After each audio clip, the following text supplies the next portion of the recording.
never seen so many people dying at the same time.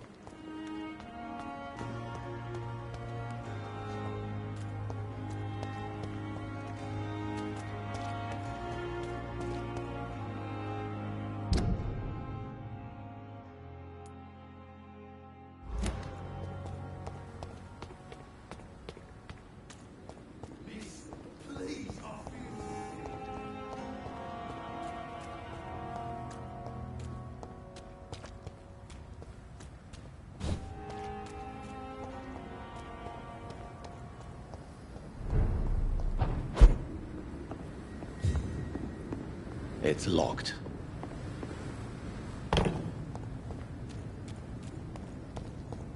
Oi! You listening? Speak English, do ya?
Scowl voices in the garden.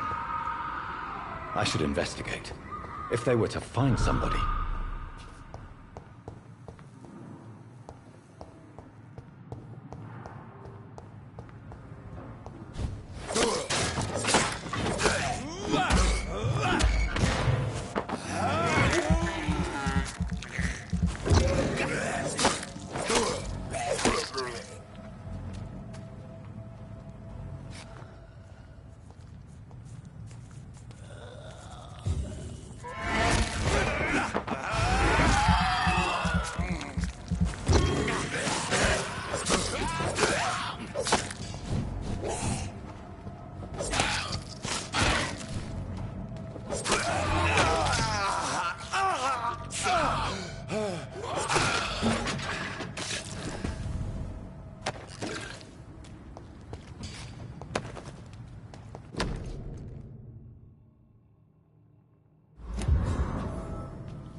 I wonder why the Gosbicks came here in the first place. Good evening, Milton. Good evening, Doctor. Still trying to save lives? I have some good news, Milton. What? The epidemic's over? I retrieved your wallet with all the money and a certain picture. Well, yeah, Pippa Hawkins is my girl. So what? Is it the difference of skin colour that bothers you? Not at all, Milton. Good. Please, take this money anyway. To remind you to keep your mouth shut. Not everybody's as broad-minded as you, Dr. Reed. What's going on between you and Nurse Hawkins? Pippa's tired. Tired of all this shit. Tired of all those corpses piling up. She's as depressed as I am. During the war, I witnessed a few couples just like you come together in difficult circumstances. It can be very damaging. Maybe you're right. But we support each other. And that's all that matters. You do realize you could both get fired. Hospital staff are not meant to have intimate relationships with one another. Come on, Dr. Reed. Do you know how many rules are broken in this hospital every day just to keep it running? There's nothing wrong with what we're doing.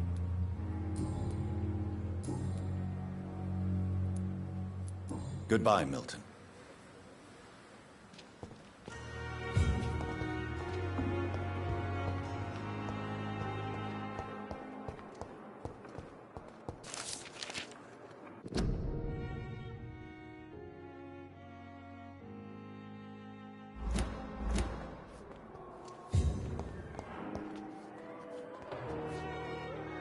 Good evening, sir. Can I help you? Unless you're here to fix my face. No. I don't think you can help me. I'm Dr. Reed. I've recently taken the position of head surgeon here. War injuries, am I right? You guessed right, Doctor. German shell took my pretty little mug right off. But they still call me Thomas Elwood. How is your stay with us, Mr. Elwood? Oh, it's bliss. I just escaped death in the trenches to be surrounded again by the moans of the dying. Can I ask you precisely why you're a patient here? It's the pain, sir. The drugs don't work.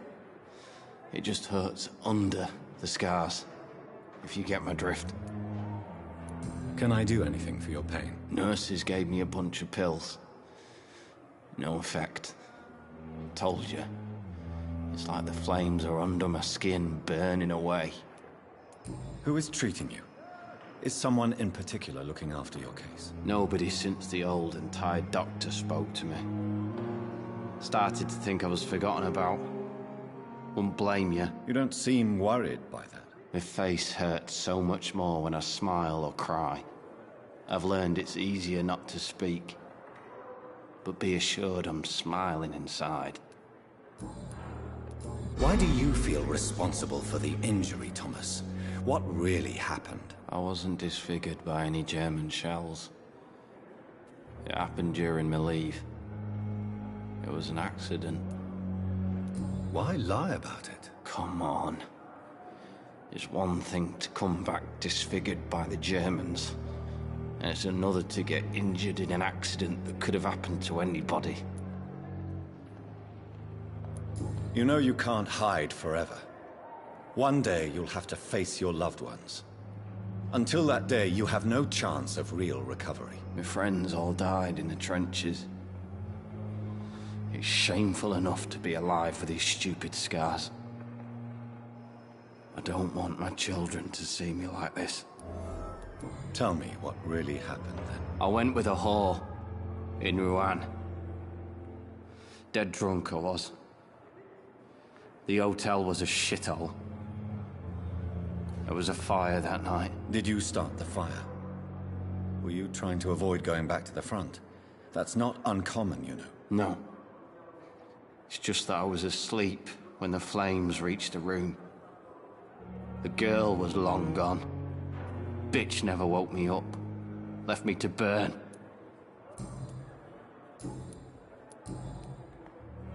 You told me before you don't want your children to see you like this. Do you have any other family? My sister Agatha has raised my nippers since their mother died. Don't want them to look at me like this. How could children despise their father injured in the war? What do you think? They saw me. Once. My poor angels left the room crying. They keep on having nightmares every week, my sister told me. Your sister's not a child. I'm sure she has nothing but respect for a wounded soldier, and you are her brother. You don't know my sister Agatha. She may be young, but she's all discipline and morality. If she ever found out what really happened... She doesn't have to know. She's a sly one, my sister. One day she'll find out the truth and knock 7 bells out of me. Nah. I'm better off here. Where were you stationed, sir? Did you serve for long? I really don't want to talk about all this shit. No offense. I was pushing too much. I served in France myself. I just wanted to know what happened to you. You were an officer, weren't you? Then I doubt we fought the same war, sir. No offense.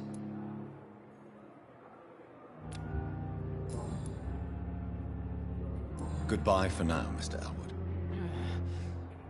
Damn. The pain. It's here again. Good evening, Mr. Hampton.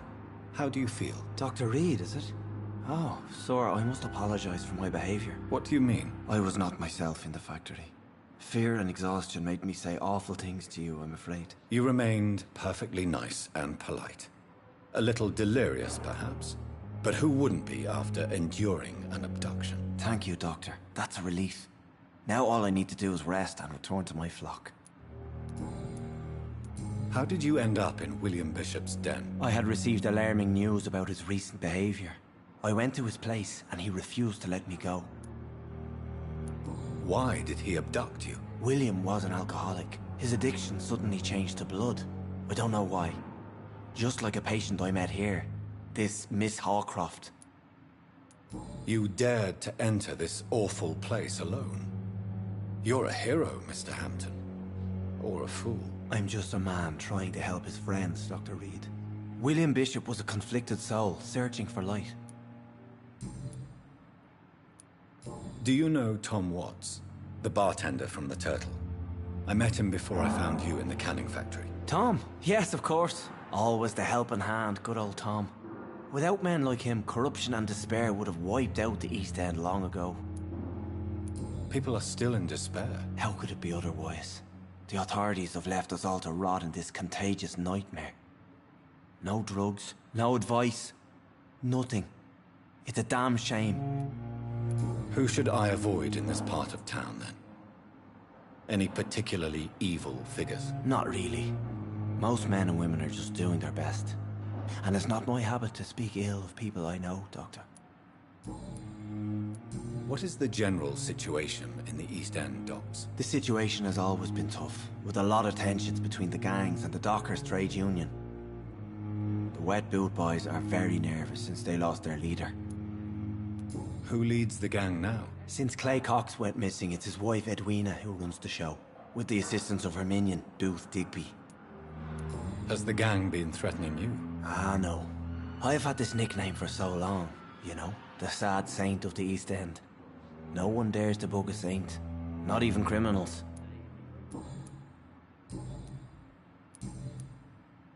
What do you do for a living, Mr. Hampton? I can't help but notice the cross around your neck. I manage a night asylum for the poor and homeless of the docks, and I try to guide the lost and hesitant on the right path to our Lord. Are you a priest, Mr. Hampton? A deacon, maybe? Not at all, Doctor. I'm just a man of faith willing to preach the good word. Why didn't you use your cross against William Bishop? To repel him somehow? That's a very strange question, Doctor. A cross is no magical token, if that's what you were trying to say. Not mine, anyway. Have you made friends since you arrived? Not really, but I recognize Miss Harriet Jones. I knew her when she lived by the docks. That poor woman had such a miserable life. You never came to see her here at Pembroke? Receiving visits when sick can be an important part of the healing process, you know. We're not just bodies. You're preaching to the converted now, Doctor. To be truly honest, I thought she was dead. She left the docks many months ago. How do you feel, Mr. Hampton? Medically speaking, I mean. I feel exhausted. Beyond exhaustion, actually. William drank so much of my blood in his madness. I feel empty, You're in good hands here. Dr. Swansea is well versed in blood transfusion, and I'm sure he'll take the best care of you. Thank you, sir. I believe all I need is rest.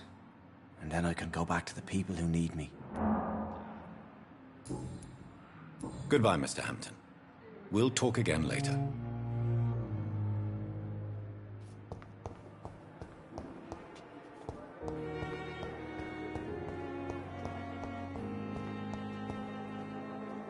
Good evening, miss. I'm Dr. Reed, the new surgeon at the Pembroke Hospital. And who are you? Your name has no meaning to me, mortal. You're nothing but dust blown by the winds of eternity. I beg your pardon? What are you begging for, mortal? My clemency? Well, tonight maybe I'm inclined to mercy. You'll never forget the night you met Thelma Howcroft. You keep calling me mortal. Why is that? And if I'm mortal, what are you? Well, Dr. Reed, if you must know, I'm a vampire. And why do you believe you're a vampire? I don't need to believe anything. It is what I am. It is what I feel within this hollow shell of flesh. Please, describe to me how you feel. What is it like to be a vampire? I can hear my body crumble from the inside as my flesh cracks and fades. I sense the last pulse of postulant blood within my drying veins. I need new blood. I see. Have you ever heard of Cotard syndrome, Miss Howcroft? Never. It's a mental illness discovered by a French neurologist named Jules Cotard. The affected patients are delusional. They believe that they are putrefying, that they are dead, a ghost or a ghoul, or in your case, a vampire. Delusional, you say? Oh, sad and petty mortal. You can't even begin to understand the concept of immortality. And you think it is I who am delusional. I'm assuming you must be a patient here. Am I right, Miss Howcroft? It's only a cover. To hide from my enemies. I can leave whenever I want. As a woman, a spirit, fog, or bat. Who are these enemies you mentioned? Can you describe them? I cannot say for sure. But I sense their eyes on me from nearby. I feel them watching me every time I visit the garden near the morgue. The staff here are not your enemy. They're here to help you, to care for you. I'm not speaking of the doctors in white. I'm speaking of the men and women who hunt me. For I am a vampire. I see. Don't worry. These people will not find you here. I'll personally make sure they leave you alone. Thank you, mortal. But do not interfere with them, for you are no match for those that hunt me.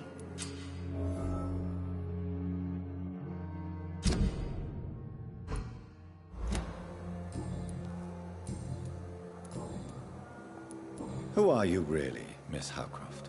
I mean, apart from being a vampire. Is that not enough for you, puny mortal? What do you require? Proof of my powers? I'm curious to know who you were before becoming a vampire. It was such a long time ago, I don't remember. Centuries of unholy life can have strange effects on one's minds, you see?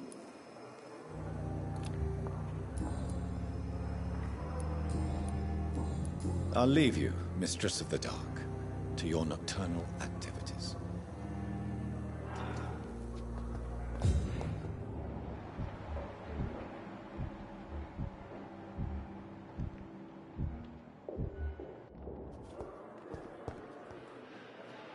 Good evening, nurse. Good evening, Doctor.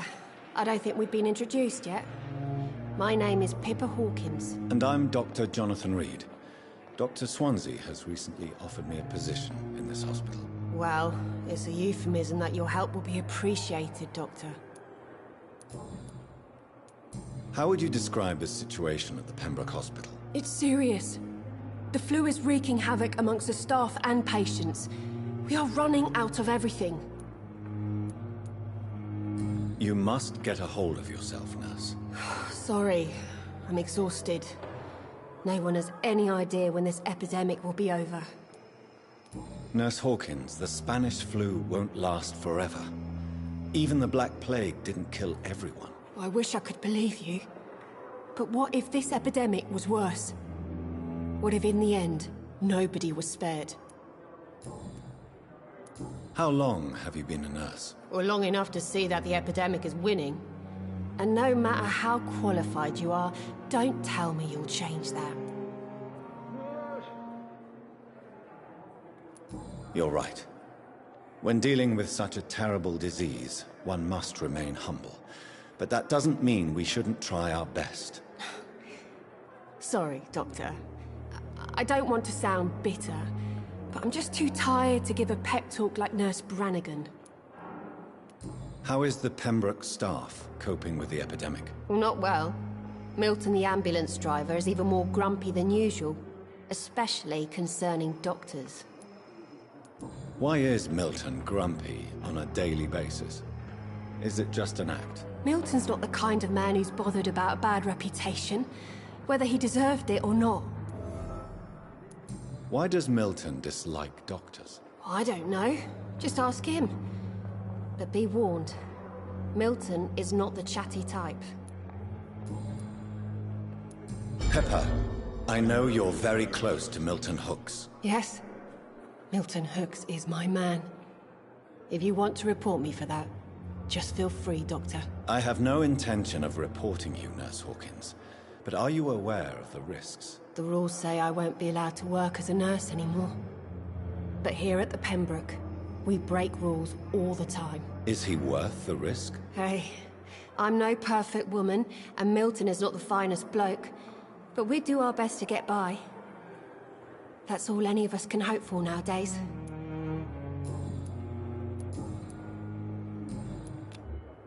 Goodbye, Nurse Hawkins.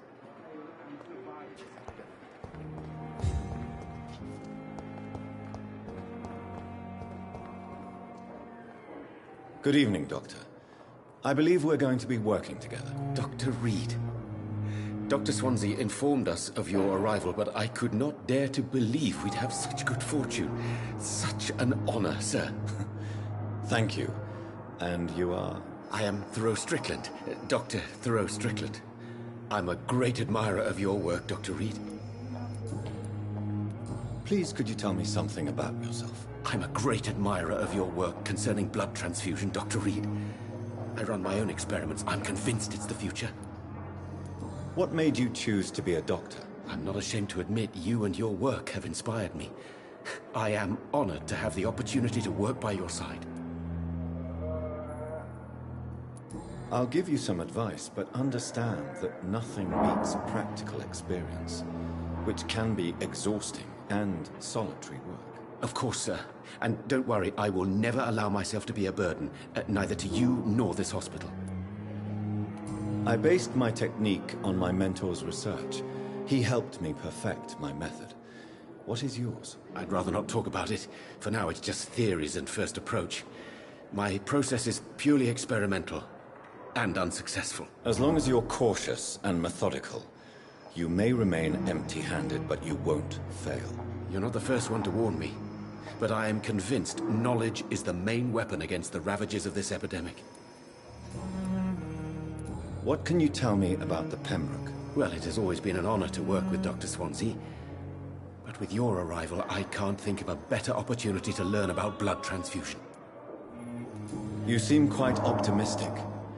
It's a rare and precious attitude in these difficult times. I'm convinced that this epidemic is a test of endurance and dedication for us men of science. Questions remain about our capacity to resolve the situation. True.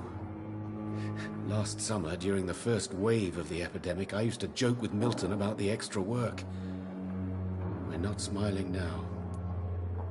Do you need help with anything in particular? Well, yes, maybe. I'm waiting for a batch of products I ordered for my personal research, yet my supplier seems to have vanished. Do you want me to play the errand boy for you? Oh no, Dr. Reed. But if you went personally to his shop, what with your reputation and all, he wouldn't dare to refuse the products I need. I see. Well, give me the address, for I may pass by if I have time. Don't worry,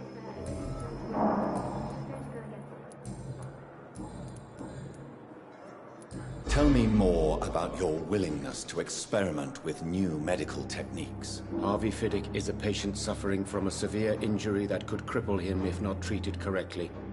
I'm convinced your blood transfusion technique could help him. What is it you really want? To save him, or to prove your point? Fair question. I want nothing but to save my patient, Dr. Reed. Especially since I know Mr. Fiddick's story. This personal involvement could also appear to be a lack of impartiality.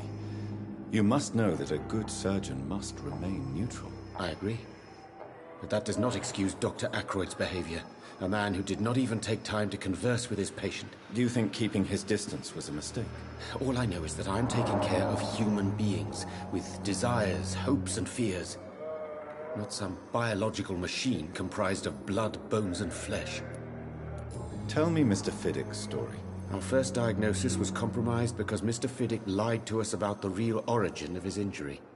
He first claimed it was an accident. But why would he hide such crucial information from us? Because he is a proud father, ashamed of putting his children at risk because of his own negligence.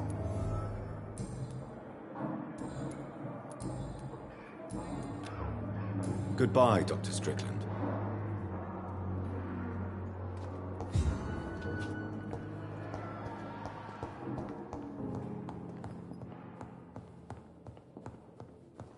I will not let you down, my boy.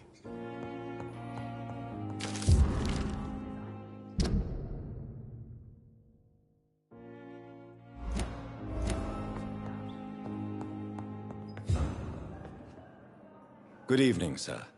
I'm Dr. Reed. May I help you? I don't know if a third opinion is needed. Your colleagues are already arguing about my condition. I see. Would you mind telling me more about your situation? I'm Harvey Fiddick. All I want is to get me bloody arm fixed properly. Tell me about yourself, Mr. Fiddick. I'm just a regular guy waiting to get his arm fixed, so I can return to work and to my family. I was more curious about what you were doing before being hospitalized. I'm a carpenter, and a good one too. But that means I need both arms to feed my family, Dr. Reed. Tell me about the doctors who are arguing about your case. Strickland and Ackroyd. They both want the best for me, but there's a lot of pride there. Doctors are no different from carpenters, it seems. What do you mean? I often had professional arguments with rivals on a building site. Difference is, I disagreed about wooden nails, not flesh and bones. Are you satisfied with your treatment here? Well, it's clear that I've chosen a bad time to be injured. Forgive my bluntness, but you seem overwhelmed by cases of the flu. I won't lie to you about it. I'm afraid we are. Are you sure you don't want to operate yourself, Dr. Reed? I have the feeling you're very capable. And your colleagues seem to think so too. In other circumstances, you would be right. But for now, I don't think I can take on the responsibility. My apologies. You seem worried about the safety of your family. And it's obviously the reason why your wound troubles you so much. I cannot give up on my children now. They both need me living. What about their mother, if I may ask? She died in 1915 during one of the first Zeppelin raids. We never found her body. Tell me about your injury, Harvey. Why do you feel so guilty about it? My wife died because of me. And now I may lose everything because I've been careless enough to hurt myself. What an arsehole. How could your job be responsible for your wife's death? I was working a double. She went out to bring me a hot meal and got caught in a German bomb raid. You can't hold yourself responsible for your injury, Mr. Fiddick. Unless you tried to hurt yourself. Of course I didn't hurt myself. But I can't work until my arm is fixed. My children need to eat, Doctor. Tell me more about the death of your wife, Harvey. 1915. I was in the army. Building workshops for the Royal Flying Corps. Helen was happy I wasn't sent to the front. What happened? The Germans sent Zeppelins to bomb the construction site, but they missed their target. My wife was bringing my dinner when the bombs fell. I'm sorry for your loss. So many died during the bombings. I served in France and witnessed the carnage there. I would like to say that she didn't suffer. Truth is, I have no idea. I just know that I'm all that me kids have. Poor little bleeders. How are your children after losing their mother? They were smaller then. The only good thing about this is my Ellen didn't bring them with her that night.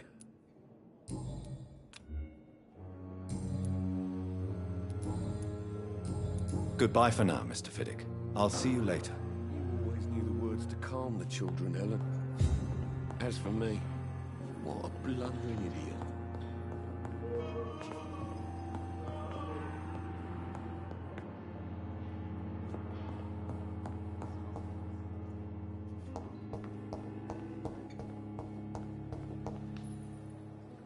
Good evening, sir. I'm Dr. Reed. I believe we're going to be colleagues. Reed? Yes, I've been informed about your arrival. I'm Waverly Ackroyd. Welcome aboard, I suppose. Does my arrival inconvenience you in some way, Dr. Ackroyd? Let us just say that I don't particularly share Dr. Swansea's enthusiasm for hiring you. What we need here are reliable professionals, not overrated dabblers. If you have a problem with me, Dr. Ackroyd, please feel free to tell me. Dr. Swansea has imposed your presence on this hospital without asking anyone's advice. The benefit of his position. But I don't agree with it. I know we've never met before, but I believe this hospital could use all the help it can get. You will agree with that, I'm sure. Oh, but I have heard about you, Dr. Reed. Of course, you can't say the same about me, since I have not wasted my time courting the press. Aren't you too old for such jealousy? It really won't do you any good, you know. Don't be ridiculous, Dr. Reed. A simple glance is enough for me to know you have nothing for me to envy. Since your tenure in this hospital is longer than mine, perhaps you can tell me more about this place. Let's just say I'm tired of the carelessness around me. I have always respected the skills of Dr. Swansea, but over time his enthusiasm has become displaced. Carelessness? Exactly what are you talking about? We're here to save lives. The people who trust us are not volunteering for experimentation. They're here to be healed. I don't intend to run any radical experiments, Doctor. Even if I, as any good practitioner should, express an interest in pushing the boundaries of medical research. Modern medical methods were created through audacity and ego. But there are rules in our line of work, and they're here to protect our patients. Tell me, Waverly, what do you think of Dr. Strickland's enthusiasm for his experimental research? Strickland is playing with his patients' lives for pride and glory. Now that, sir, is unethical. Are you thinking about something in particular? Harvey Fiddick needs delicate surgery. I believe we should stick to the usual procedure, but my young colleague obviously disagrees. And are you not afraid that your rivalry with Strickland may be blinding you? Rivalry? I guess you could call it that. But I will never be childish enough to let my personal feelings affect my judgment. Why do you wish to lead this surgery? I strongly believe that Mr. Fiddick should not be butchered to test an unproven procedure.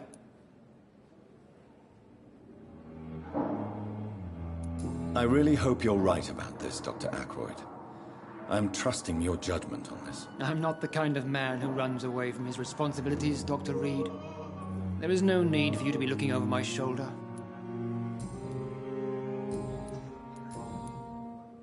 I don't know what you've heard about me, but I have already proved my value as a practitioner. I don't question your skills, Dr. Reed, but your motive. Is it money, fame, or are you truly dedicated? And what exactly is that supposed to mean? I served in the war just like you. But unlike you, I did not use the wounded to play the modern sorcerer. Be careful what you insinuate, Dr. Ackroyd. I only want you to admit you used those men to improve your theories.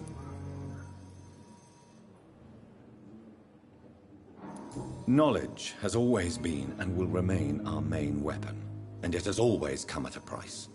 And personal initiative. It is not a question of initiative, it is a question of integrity. These men and women have put their faith in us, Dr. Reed. It seems you have bad memories of your military service. I refuse to see this industrial slaughter as scientific progress. War only reveals the worst in men. We can at least agree on something, Dr. Ackroyd. Thank you for your time. We'll talk later.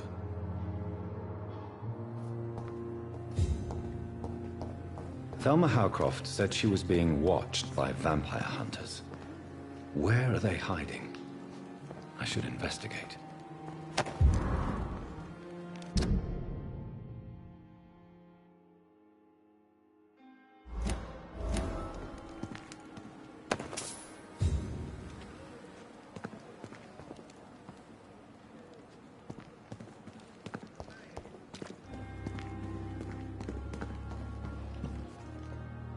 Good evening. I'm Dr. Reed. Always a pleasure to meet a colleague, sir. Especially when he was supposedly dead. A colleague? Are you a doctor, too? Not anymore, sir. I used to be Dr. Rakesh Chadana. Now, I'm just Mr. Chadana, pawnbroker and humble guardian of this morgue. What do you mean, you used to be a doctor? Was your license revoked? No, sir. It is just that I like to be precise. I run a little pawn shop while taking care of the dead. But I used to be a real doctor. Are you afraid or uneasy being surrounded by so many corpses? Why should I? These bodies are empty vessels. Flesh left to decay. Poof. No soul anymore. All gone. An interesting point of view. And quite an exotic one, too. Most people fear, or at least have a respect, for dead flesh. Sir, as a medic during the war, I learned to face my death and the death of others. It's the pain we have to tame, not death itself. How did you get this job? After I left the army, I worked as an undertaker down by the docks. A dangerous place with many an unpleasant business there. Milton Hooks helped me get a job here. Have we met before? I don't think so, sir. Why? When we first talked, you said you were glad to meet me since I was reported dead. Funny story, sir.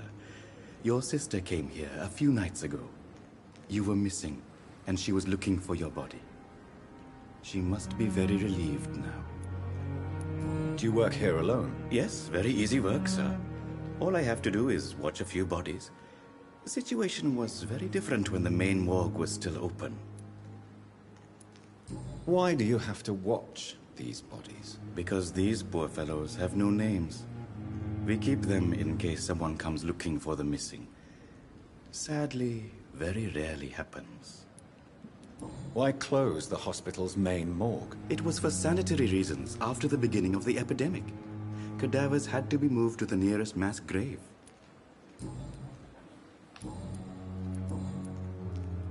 A pawnbroker? I expect you get all types of people here. Yes, sir. All kind of people. For I sell all kind of goods. Who comes here to trade with you?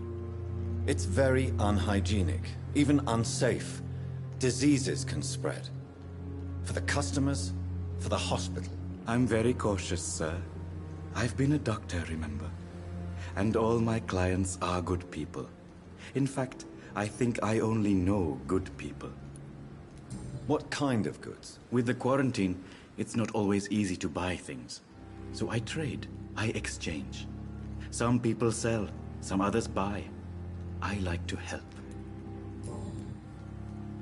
Since you're not afraid of dying, do you believe in life after death, Rakesh? No. I believe we must do all the good we can while alive. For our time is short, and the obstacles are endless. Do you think you would enjoy immortality as a concept? I don't think so. Don't mistake me. I love life, and I'd like to live a long life.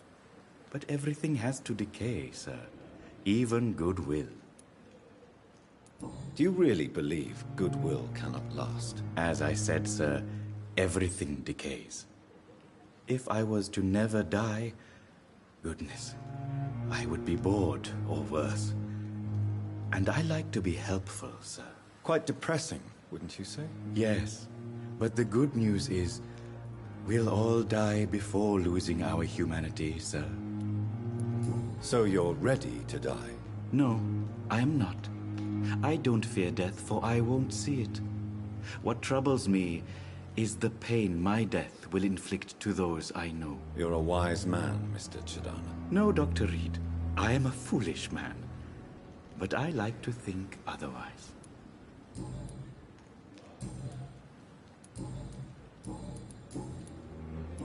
Goodbye, Mr. Chidana.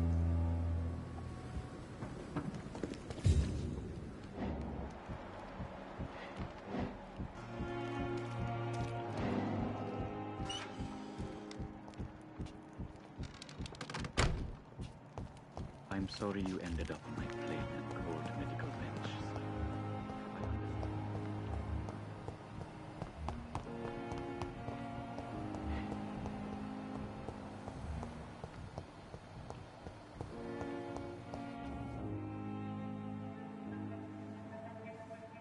You don't mind if I search your pockets, do you, sir? You won't need any of these anyway. I'm not stealing from you, mister. I'm only redistributing your belongings to people who need them more than you. You see, no one has claimed your body, sir, so it would be such a shame to bury you with your valuables. I will not forget you, sir, and I thank you for your generous donation.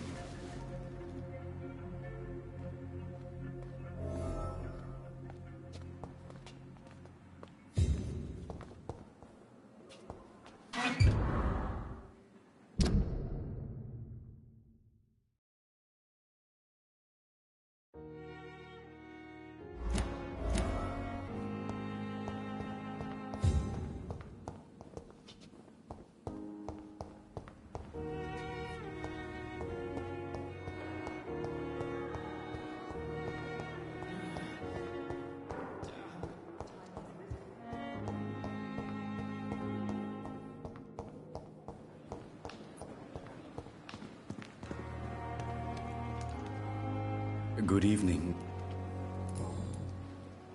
How dare you steal from the dead, Rakesh? Is that what your pawnbrokers is really about? These people are dead, sir. What they possessed could be useful for the living. And I'm sure they would agree if they could speak. You may be right, but you'll go to jail if you're caught. If ever I have to go to jail, I'm sure I'll find a way to help people there, too.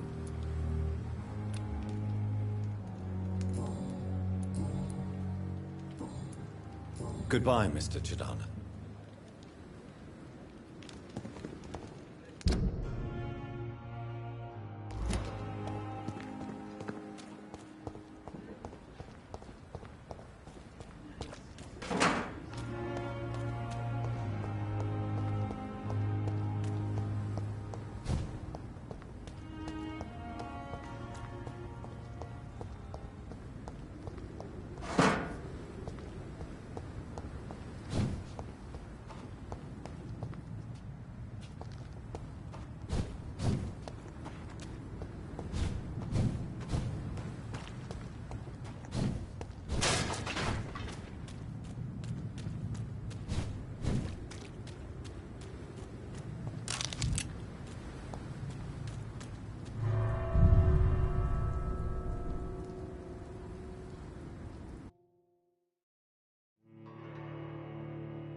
behavior is similar to the infected William Bishop. Must be the same strain. This sickness moves faster than influenza.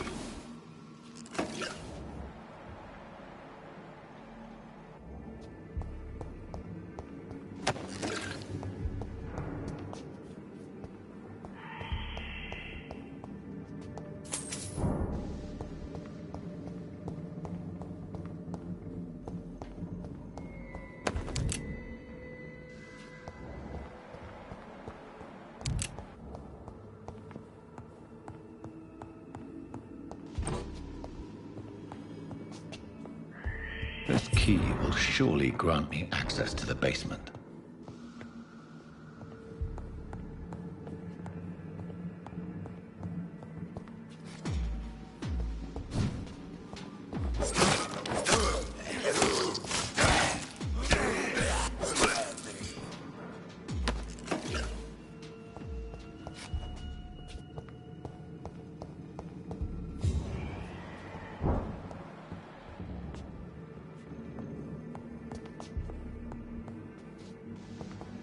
Balls of Mars, fortifiers. As popular as they are ineffective. But they do contain iron tartrate, and that might prove itself useful.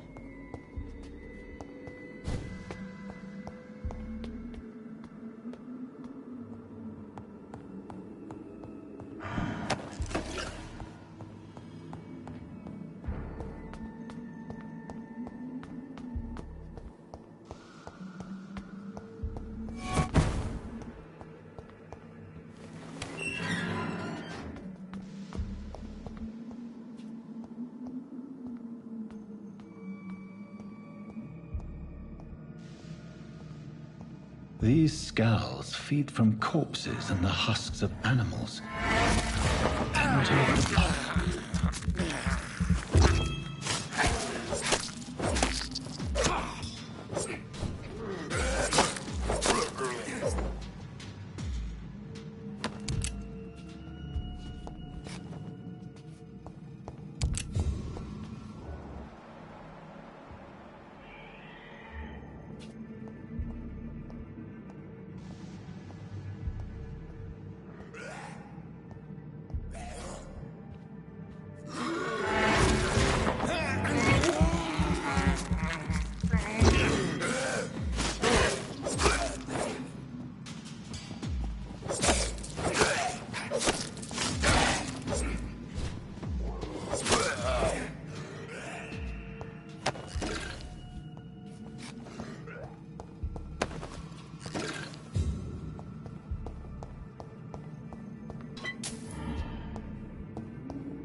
Mr. Connor's injuries don't match the report.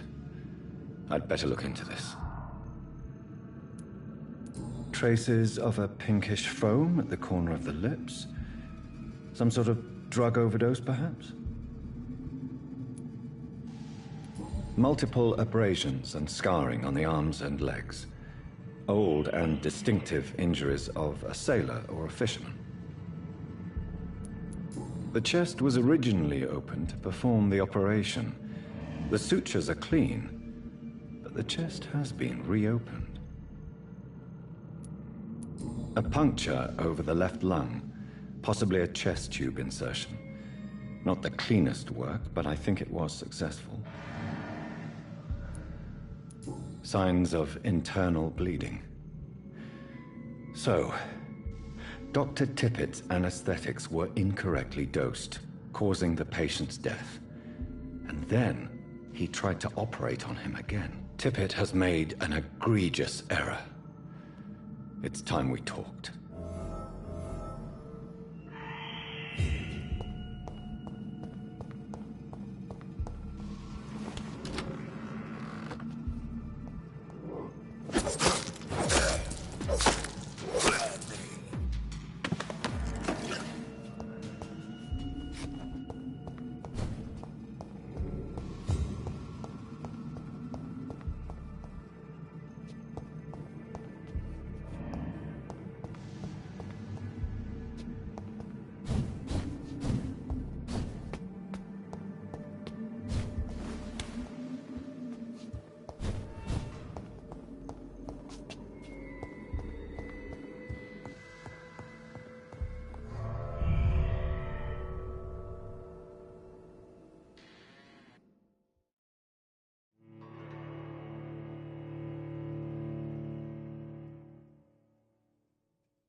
Here again. I wonder what... There's no time for self-pity. It is the luck.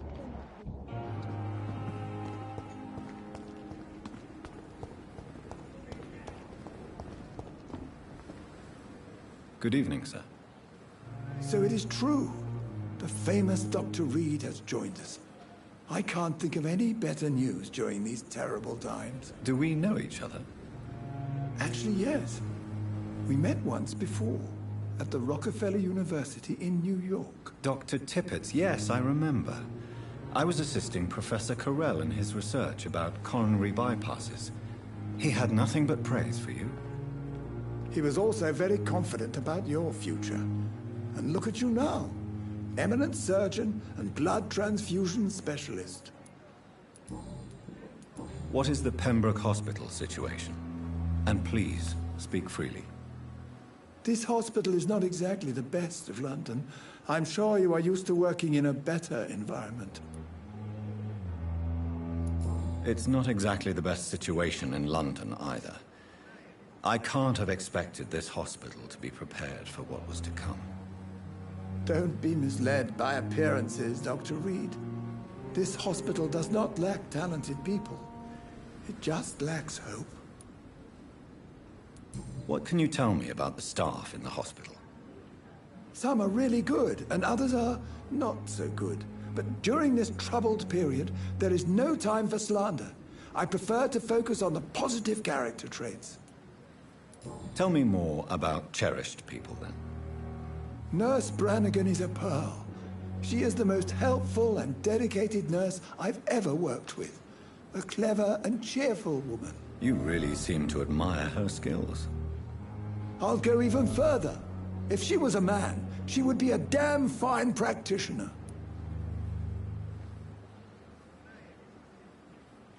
Any opinion about the management? I don't always agree with Dr. Swansea's reserve, but I must admit he does all he can to keep this facility running during this crisis. Ah, yes, the burden of command. I was fed up with this concept while serving as a medical officer. Don't get me wrong. Swansea's a good administrator. I just wish he would get out of his office now and again. You're exhausting yourself, Corcoran. Maybe you should think about preserving your strength. No. We must keep on healing all those poor souls. We are the last rampart before chaos. Once more unto the breach. You've nothing to prove, Dr. Tippett, to anybody. And we all praise your experience. Please, have some rest. I am perfectly fine, and I am not too old for this job. Corcoran, I want you to tell me about Mr. Connor.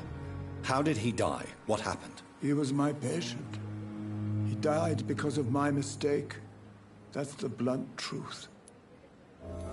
What was the nature of the mistake? It was a twofold error.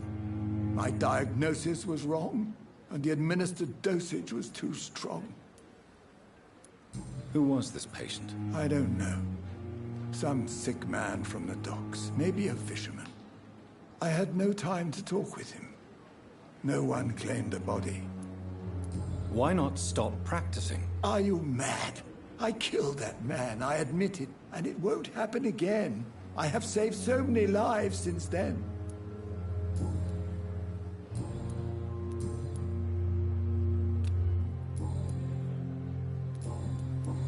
Goodbye, Dr. Tippett.